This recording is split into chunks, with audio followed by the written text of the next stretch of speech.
Hello, good afternoon, everyone. And for those who are watching in different time zones, good morning or good evening, and particularly to the leader that I'll be interviewing today, it's a good morning for her. And for those who are first time in our platform, my name is Marilyn. I'm the founder and CEO of Customized Training Solutions Private Limited, or CTS, and we are passionate about helping leaders and organizations who are continuous learners and action takers to transform and thrive in all aspects by co creating customized programs with our world class resources.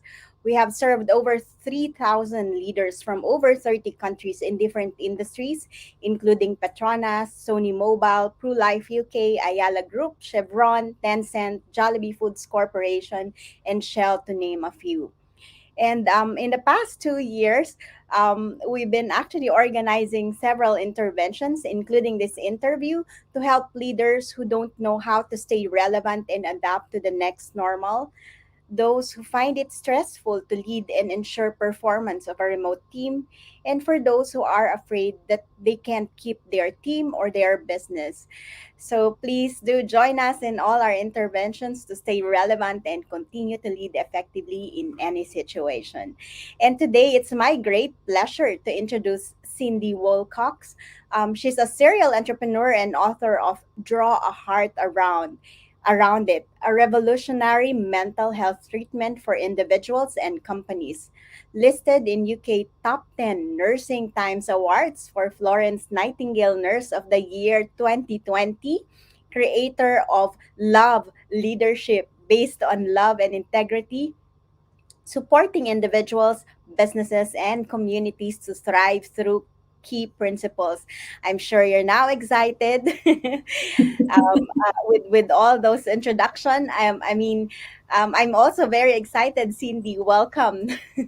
Thank you. What an introduction. Thank you very much. You're welcome. And I'm very excited to have a conversation with you because not only that you are in the space of health, Yeah, and as you know, health is one of the booming industries right now, especially with the current pandemic, and especially the realizations as well, for most people, how important health is, whether you're in business, in professional, or even at home, right?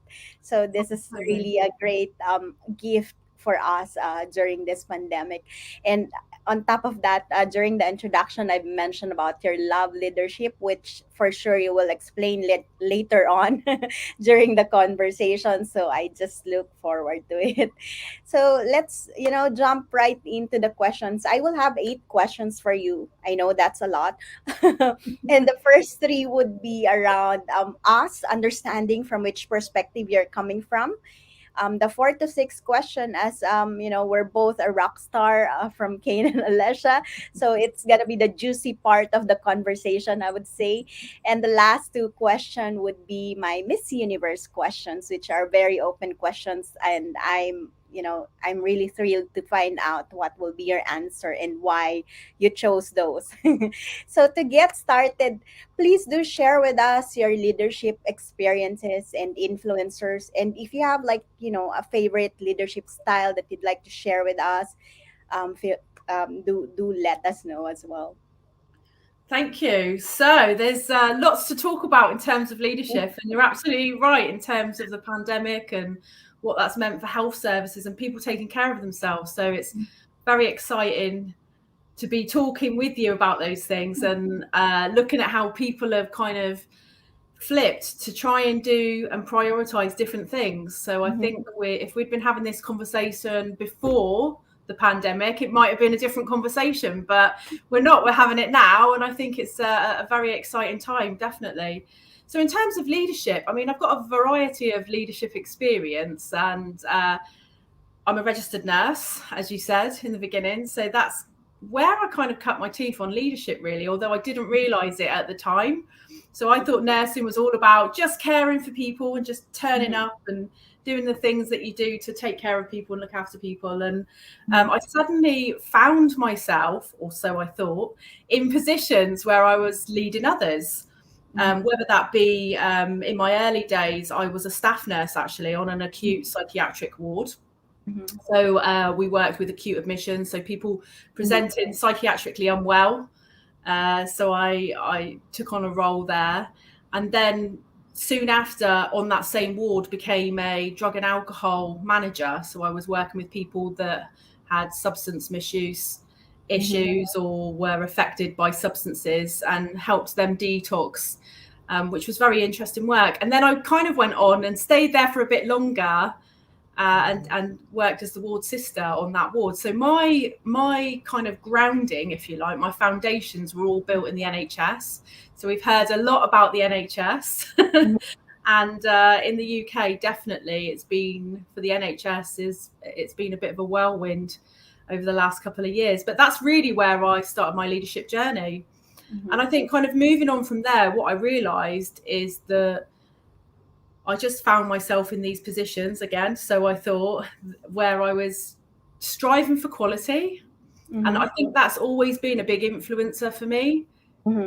Doing the best, striving for quality. And I guess some people in the course of my career, believe it or not, have said that my standards are too high around care, which I'm not really sure how that works. But because if it was my family or friends, I'd want to have the best care. So yeah, my leadership journey has also taken me into work for charities and not-for-profits. I think lots of organisations get called NGOs, but yeah, so I've done charitable work, and I've also worked in the private sector health.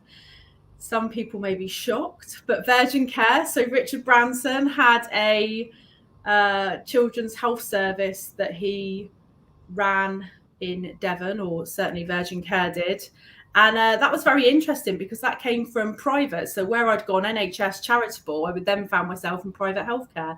And what I realised at that point is that you can equally run a business at the same time as caring for people. And as a nurse, for me, I'd spent all that time and I'd not really realised that.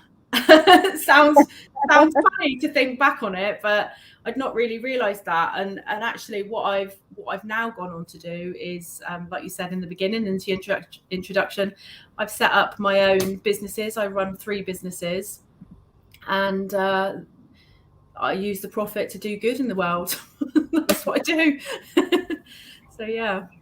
That's amazing. Thank you for sharing with us. And again, like, I've heard again and again, like, how it is important for a leader to be someone who's nurturing or caring. And as a nurse, you can't really get away from that, right?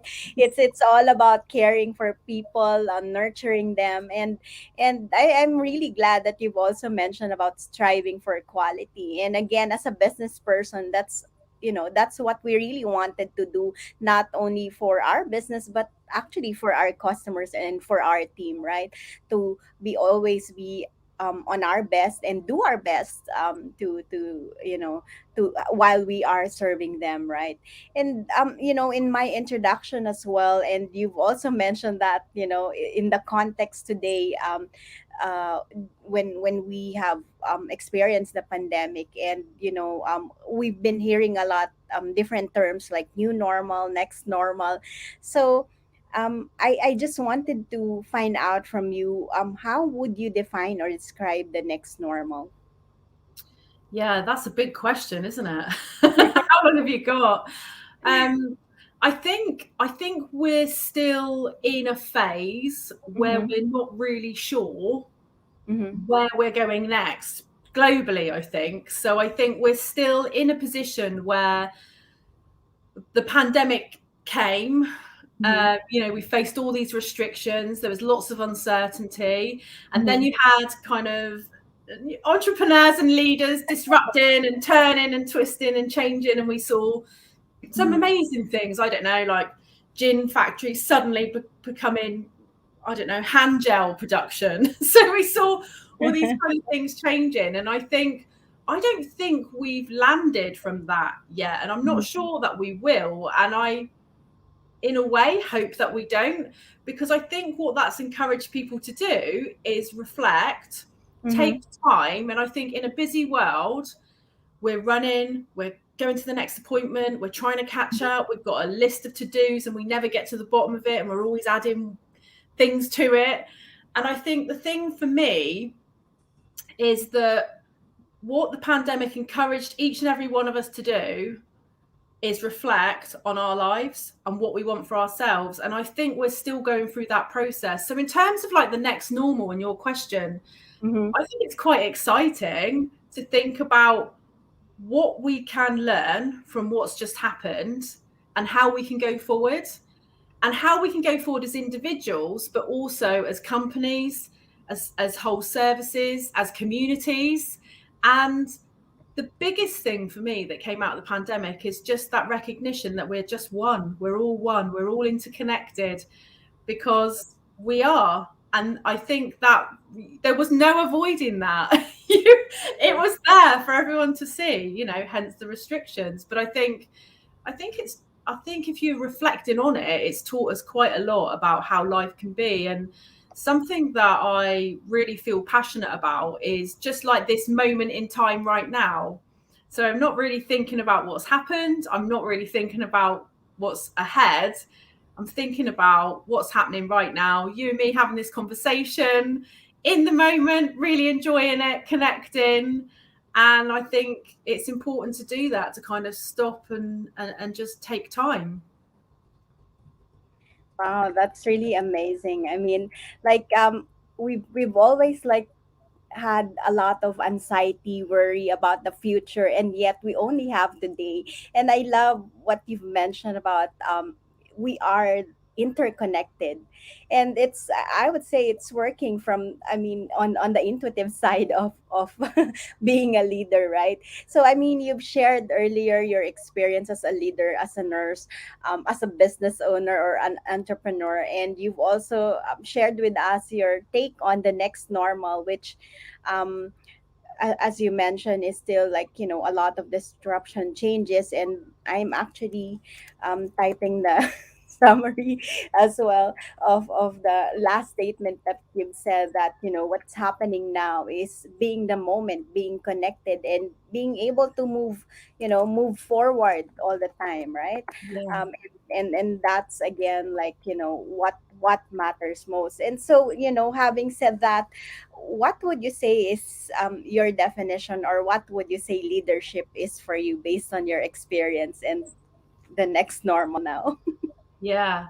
So I think leadership, you talked about the model of love leadership. So when I talk about love leaderships, I talk about conducting yourself as leading you and then leading other people. And I think sometimes people get a bit confused with the term leadership.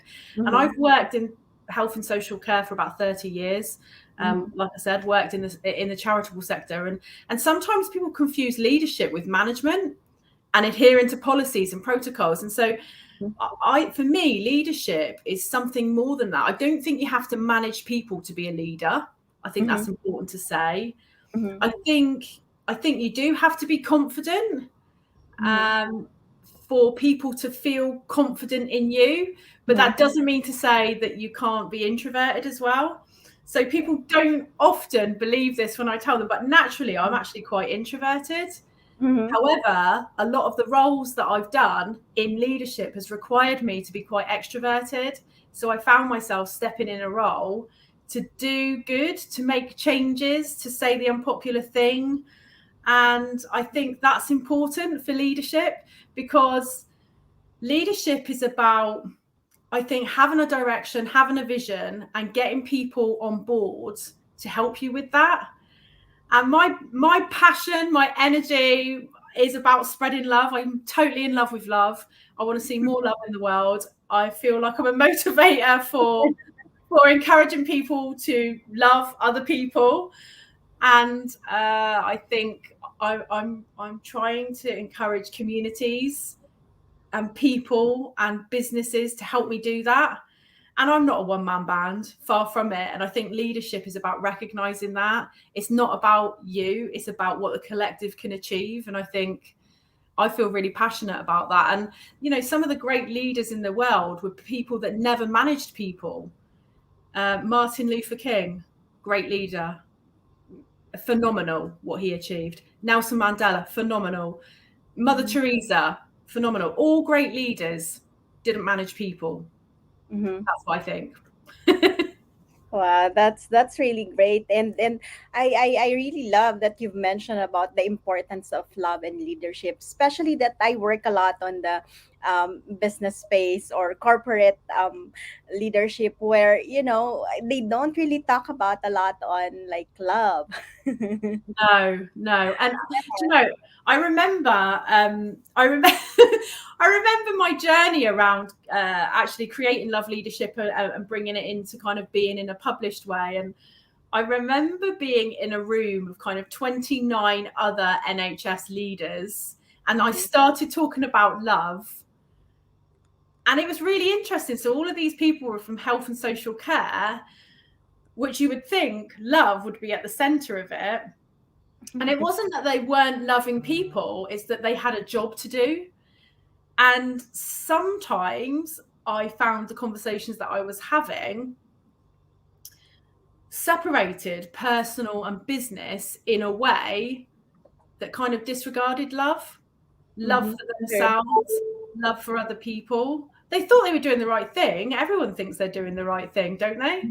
It's Yes. just sometimes we need other people to have conversations with and point things out, and Mm-hmm. because I believe that we've got good intentions as a people, like you said in the beginning, Mm-hmm. business owners. Sometimes business owners get a rough deal because they think, oh, they just want to make money out of us, they're just jumping on this. Not at all. Some of the best leaders I've met have been people that run profitable businesses, and it's absolutely amazing. I never thought I'd say that as a nurse, but it's true. Yeah, you can Exactly. do good. Yeah, you can do good. You can have a profitable business and have quality health care, love, respect, integrity, all of those things. So yes, Yes. to business True. owners. Yes, true, true. And love is important. I mean, um like the people follow leaders who cares for them, right? Or whom they know who would love them as well as who they are. And I guess that's what like most of us are missing out, or most people are missing out when it comes to corporate. Like I remembered having this conversation as well with another leader, where she was saying that you can't really separate human from being a mom, from being a parent, from being like a dad, for being a sister or a brother or whatnot. You can't separate that away when he or she goes to work, right? It's just True. impossible. It's, again, you've mentioned earlier about we are interconnected. We are all one, and also like as human, that's part of our lives. Yeah, totally. And I think sometimes people forget that. It's almost like you've got to step into a role and be someone else and forget everything else and then come back. But that's not true. That's, for me, that's quite an old-fashioned, traditional way of working. I think the world's moved on, and I think we've seen big campaigns around mental health, promoting mental health, Mhm. balancing mental health and physical health. All of those are important messages. I remember a time where people wouldn't even tell their managers or bosses that, oh, I'm not feeling great, I'm feeling a bit low, but Mhm. now we seem to live in a context where you can do that more easily, and I love that. I'm a mental health nurse, so I feel very passionate about people taking care of themselves. And most of all, I think the most important journey that I've been on and that I help other people to go on in terms of leadership, leading yourself and others, is just being who you are. And it has such a big impact just to be you. You don't have to be anyone else. You just be you, and good things will happen. And I think that's really important to remember. Just be you. Yes, exactly. And just be by being being you, being us, you can Exactly. actually create a lot of amazing things out of that, right? So I Exactly. mean, if we move on to the next question, I mean, we've mentioned about you've mentioned about your experience in the past, and so I'm curious to know from your experience, um, working both in government and private sectors, and now working with corporate leaders as well. What would you say would be the top three problem that they normally face? Ooh, yeah, that's an interesting one. So, I work a lot around systems and changing cultures, Mm-hmm. and I think one of the things that I found people struggle with is saying the unpopular thing, even though it may be the thing that needs saying. And I'm not necessarily saying it's the right thing. Mm-hmm. And sometimes there does need to be a difficult conversation. And I think Yeah. what happens sometimes is that people find it a challenge to represent that for fear of those implications. What does it mean for me as a person? Am I going to lose my job? Am I going to Mm-hmm. be disliked? So sometimes what I've found is one of the key things is the popularity, job security, those kind of things sometimes get in the way of people saying what needs to be said. And I think that is something to reflect on. So if you are someone that's found yourself in a meeting where there's something you really want to say and you just can't find the way to do it, then try and think about another way of getting that information out there. Because I understand that sometimes it might be challenging to be a lone voice, but I think there are other ways of communicating a message. Mm-hmm. I think I think that's kind of one thing. I think another thing is sometimes we limit our creativity by getting policy focused. Okay. And I understand that we have to do those things. Every organization, yeah, we need agreed policies, we need agreed protocols. I get it. It Mm-hmm. safeguards everyone. But I guess if that's all we're doing, we're limiting the creativity, then we're True. missing a trick there. So I think, sometimes people in your team may not be in a position that get an opportunity to say things, to share things in a way that they Mm-hmm. want to, but they could have some really good ideas which could really help solve a problem. So I think, sometimes you've got to find other ways, maybe talking to your colleague, or um, writing it down, or sharing a video with the message that you want to say, or whatever it is. I think sometimes that does get in the way. And I True. think you said for three things. So I think the Mm-hmm. other thing, I genuinely feel that people do not give themselves enough time to be themselves, to be who Mm-hmm. they are. You mentioned family, you mentioned, doing nice things.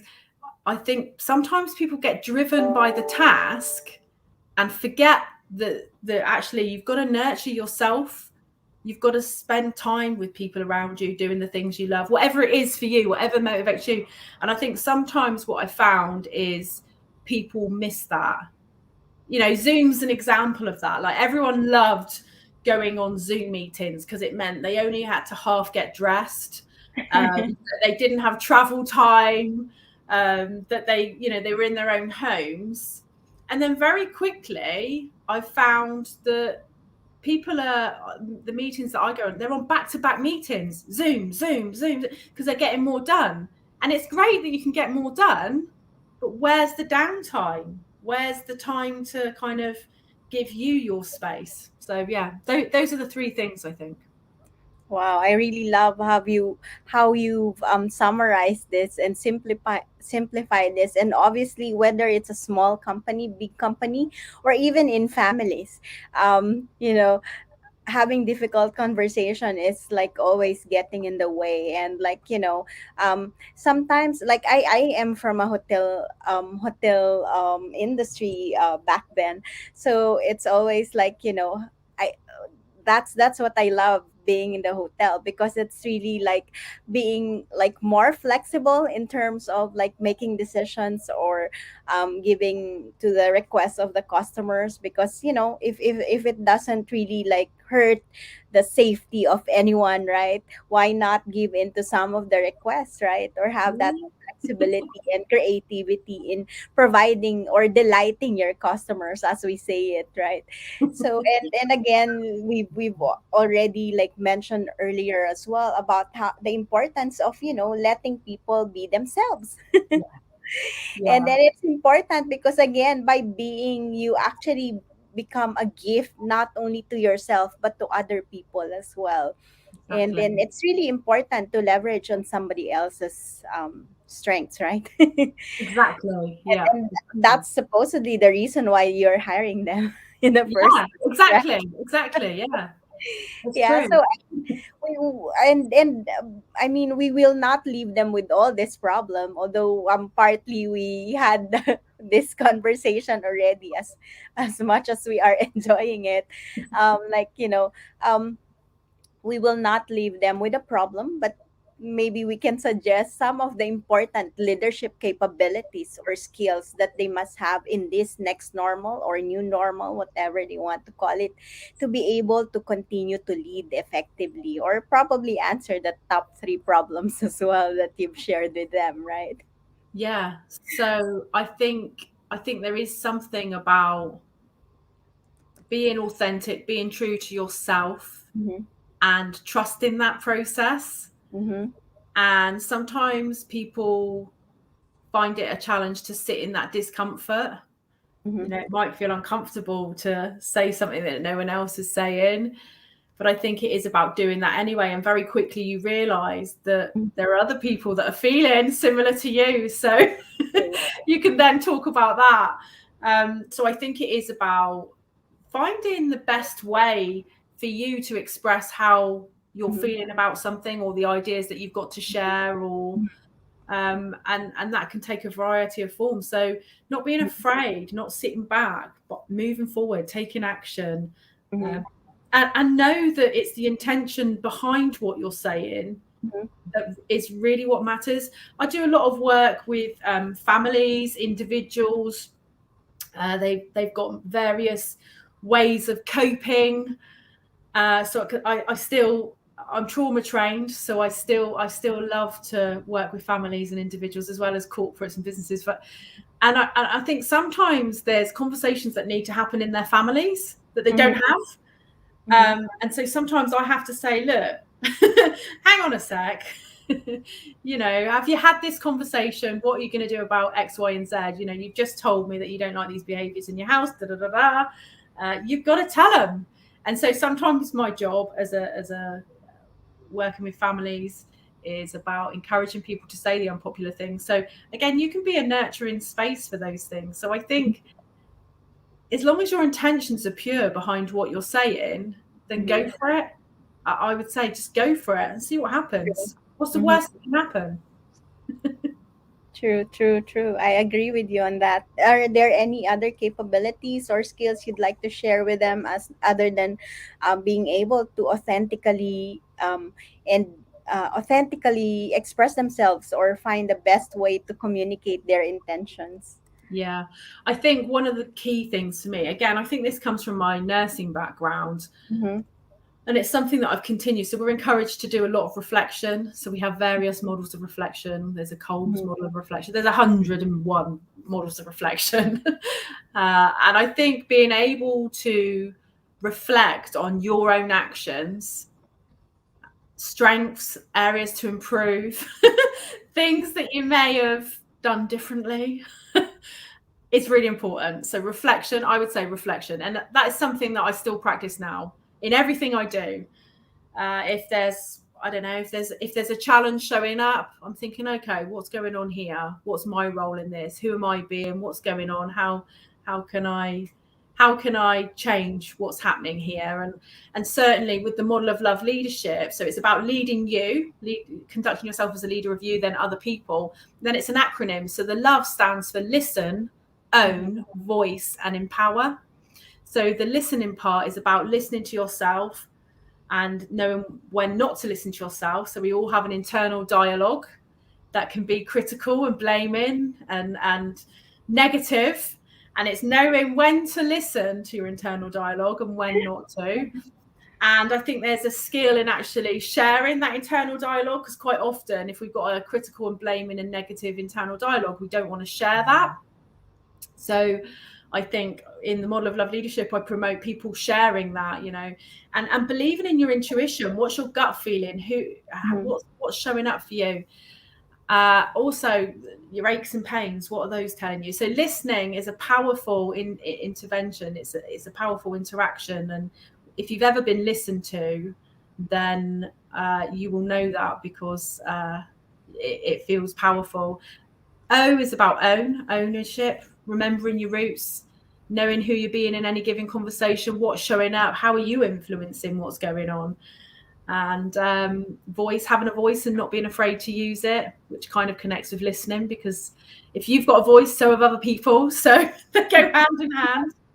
And then empower through engaging yourself, educating yourself, engaging with other people, educating other people, just so that you can evolve, so you can change, so you can move forward. So those are kind of like the practical tips that I promote in any, whether that's been in individuals, in family conversations, in systems, in communities. Those are the kind of principles that I promote. And I think if we're true to those, it's certainly influenced my journey, and it's certainly influenced people that have come into contact with me, and I've shared the model of love leadership. So I think it's about really finding something that works for you. And I don't think one model fits all.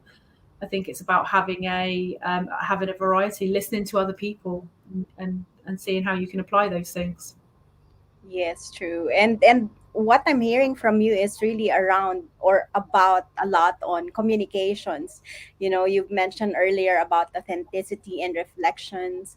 And I had actually a lot of chance last year and this year to experiment as well on how we can actually bridge knowledge to implementation. And we've done like some gamification programs, we've done masterminds, and I've actually enjoyed it a lot, especially when people realize like, oh, this is actually good because we get to reflect what we have done before and what we can do better, right? Like what you were saying. And again, it's all about listening and voicing it out to empower others, right? Which is part of your love leadership, and owning it again, like, right? And it's important because when people are not really like are not owning what they're supposed to do or what they're doing currently, right? It's like, okay, it's just my responsibility or whatnot, right?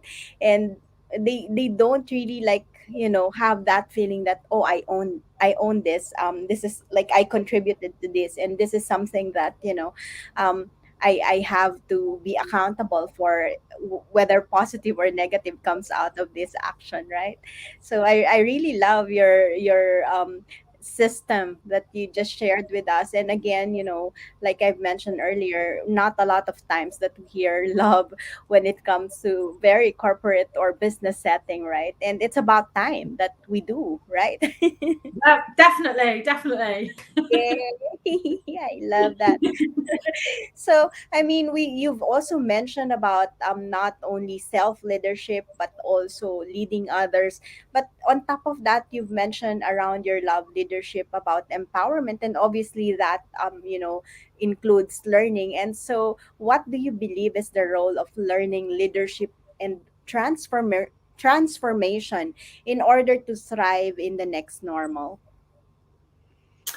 I think with I mean, I think I learn every day. Every conversation I have, I'm learning, and I love that.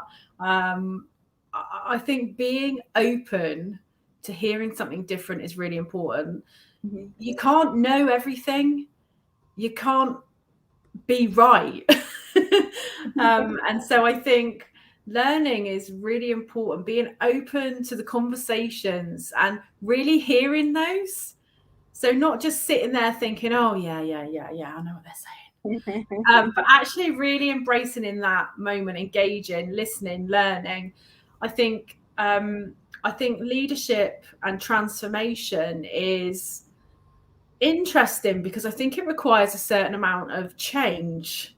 True. And change, sometimes the uncertainty can feel very intimidating to people.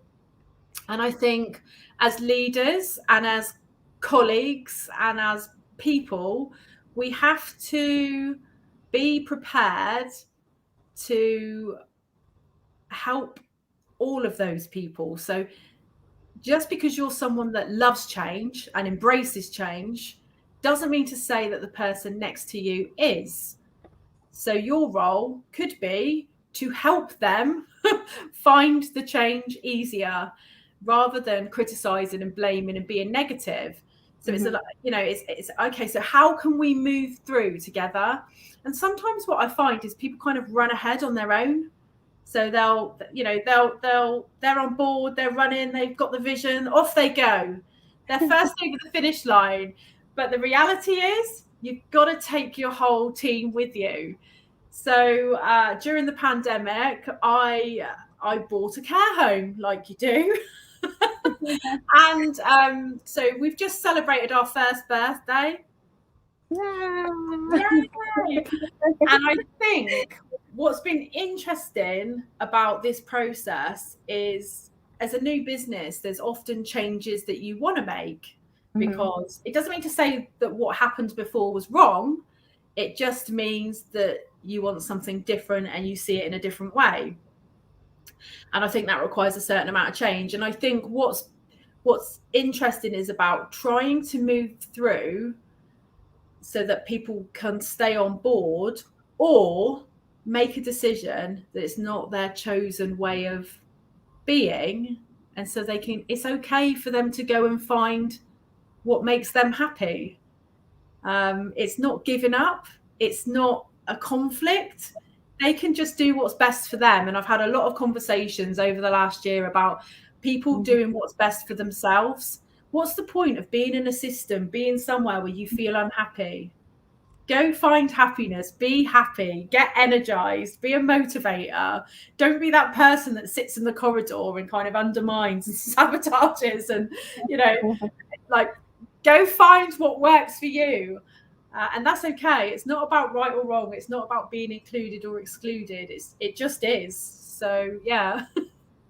Yeah, and it's really interesting when you mention about really embracing change and uncertainty, and a lot of people, of course, are not open to that much, right? I mean, but it's interesting. Like I saw this post by Simon Sinek as well, previously, and he mentioned about that every day we are facing uncertainty, every day we are facing change, and it's really all about embracing this and being open to being uncomfortable. I had a conversation in lunch club earlier, and he said, like, the best things that would happen to you is when you are willing to to go to that other side of the your comfort zone, right? And again, that's about embracing the change and uncertainty for you to be able to like realize, oh, okay, I can do this. This is something I want, and this is something that I will I will do something about, right? Because like needing something or wanting something is one thing, but being able to get that or what you want, like what you said, happiness, for that matter, is Totally. sometimes Totally. you really have to take actions as well to get there, right? Yeah, totally, totally agree with you. And I love Simon Sinek too. He speaks a lot of sense, and yeah, I love some of his work there. What I was going to say while you were talking, do you know what was flashing up for me? So my Uh-huh. daughter is the biggest inspiration for me. She's been the biggest motivator and inspiration for me in my life and my journey. And when you have children,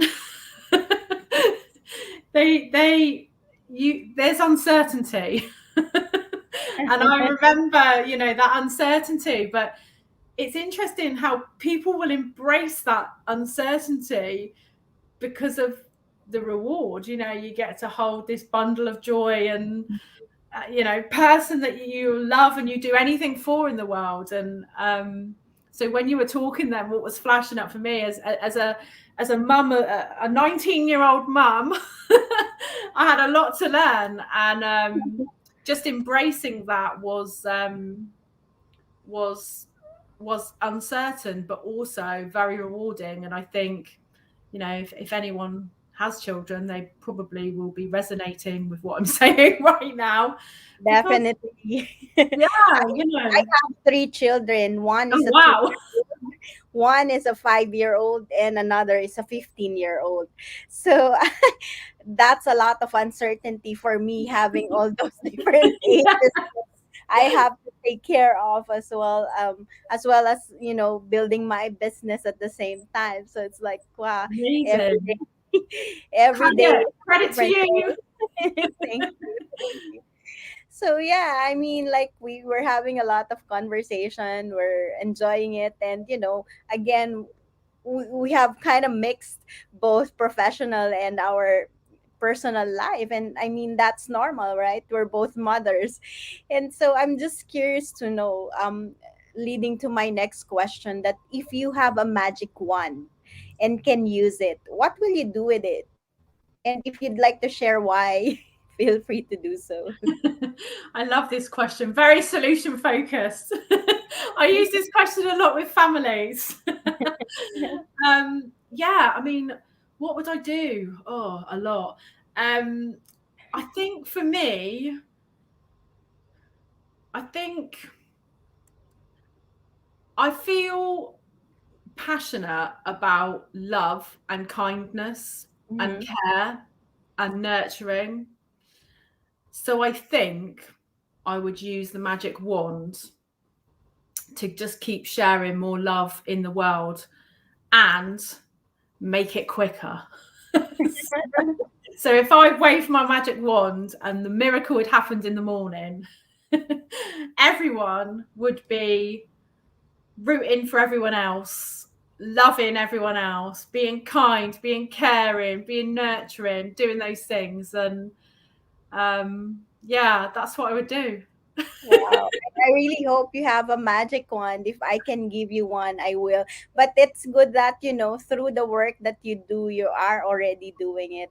You're giving your time, your effort, and everything to care for other people, for other families. And at the same time, with your love leadership system, at least, um, in your capacity, you are able to really share like more love.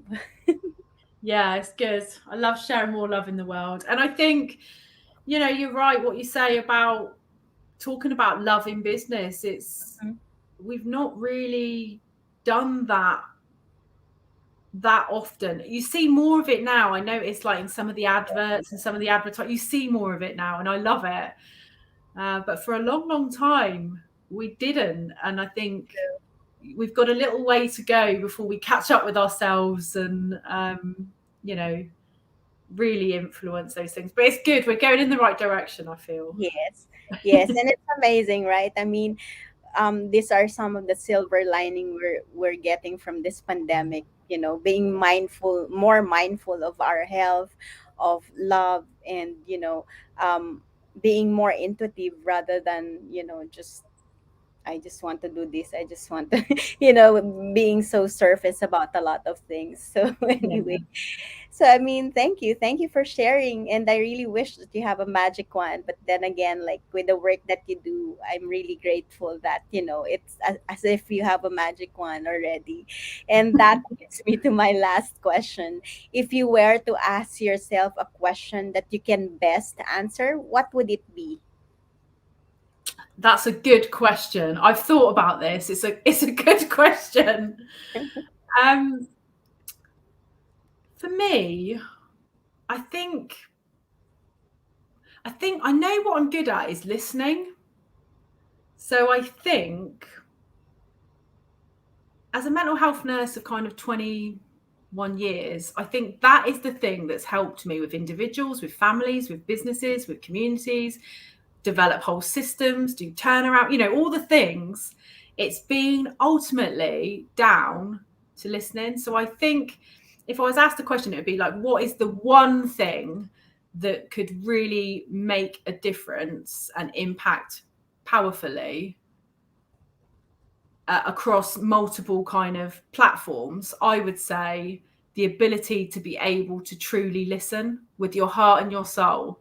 So you're not there listening with thinking about your shopping list or your next Mm. appointment or the fact that you're late for something, or yeah, but actually truly in the moment listening. So I think I think I'd like to be able to share more of that in a question, you know. So if I was asked a question, it would be, you know, what's going to have the most impact, and I would say listening. Thank you. And again, at least right now, we have a lot of opportunities. Like there's a lot of podcasts happening. There's Clubhouse and all. You know, to to train us how to really listen, right? Yeah, Um, in a more intimate way, right? yeah, Because sometimes, we just are so busy doing our own things that true. we forget to actually listen. And again, thank you for asking this question. And I hope I have written it properly that what is the one thing that could really make a difference in any platform, which is listening, right? Yeah, And, it's about time for us to listen to each other and listen to what matters most, right? And exactly. listening to your higher self, like what you said earlier, listening to your guts, to your intuitive, and all those stuff. So before we end this session or this conversation, is there any message that you'd like to share? I just think from this conversation, if anyone's watching and kind of thinking, what's the one key thing I can take from this conversation, I would just like to say, just be you, be your authentic self, be who you're intended to be. It's okay. So, yeah, so that's what I would say. That's a beautiful message. So, and I really appreciate you for your time, and I find this a very authentic and loving conversation, full of love. Yes. Yeah. And and I also would like to thank our audience. It's just that there's no comments, there's no questions, but I see that there are like audience that are watching us live. So thank you so much for joining us live, and do continue to join us in every opportunity to create similar interventions in the world that is full of opportunities and that we would like to believe in and create more, right? And remember that even the richest investor in the world say that investing in yourself is the best investment you can ever make in yourself. So that same for, personal or leaders and all those stuff. So do connect with us if you have any questions and if there's anything we can help you with when it comes to leadership, learning, and organizational development. I've actually posted my contact details as well. And with that, we would like to leave you with this quote that if your action creates a legacy that inspires others to dream more, learn more, do more, and become more, then you are an excellent leader. Thank you so much again, Cindy and everyone. Yes, more love for everyone and do stay safe. Bye for now.